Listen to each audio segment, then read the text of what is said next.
Good morning.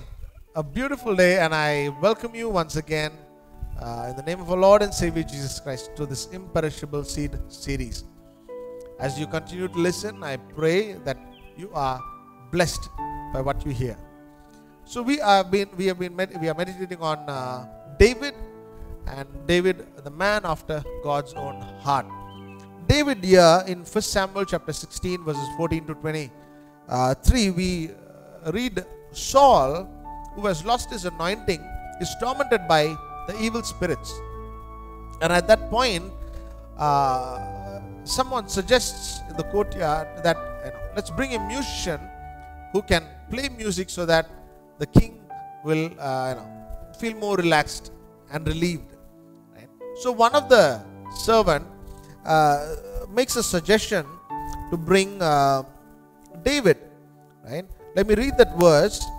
Then one of the servants answered and said, "Look, I have seen a son of Jesse the Bethlehemite, who is skillful in playing, a mighty man of valor, a man of war, prudent in speech, and a handsome person, and the Lord is with him."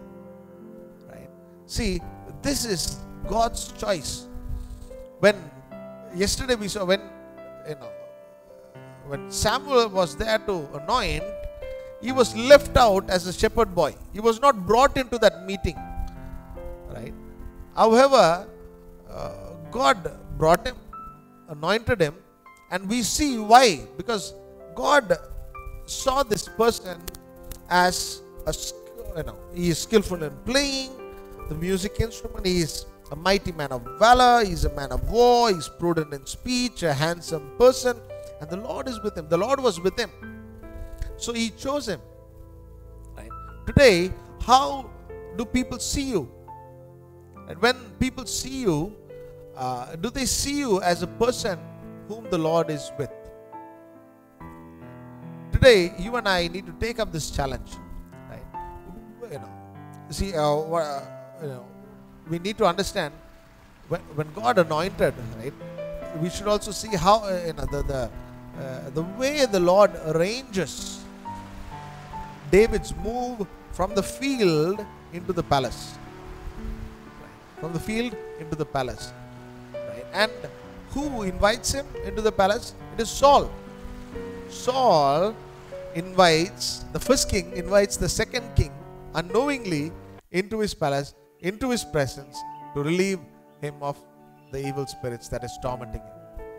That's how God works. Right? And God chooses the right person, and he chooses the right time to bring that person into the palace. This is how God works. You and I need to take up this challenge and trust God to do it right. If we are to rush it, right?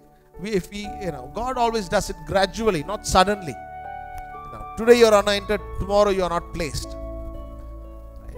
God acquires you, he anoints you, he appoints you at the right time. He does everything right for his glory. Right? So let's commit ourselves and trust. Take a leap of faith so that God can do the right thing at the right time in your life for his glory. Shall we pray? Dear Heavenly Father, we commit ourselves into your precious hands. Father, help us to trust you once again. Lord, with every character we have learned, Lord, we see one thing that is required, that is to trust in you to do the right thing.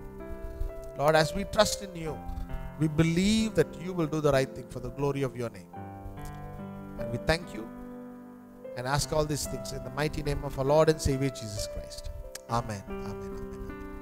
Amen. Thank you, and God bless you once again. Have a great day.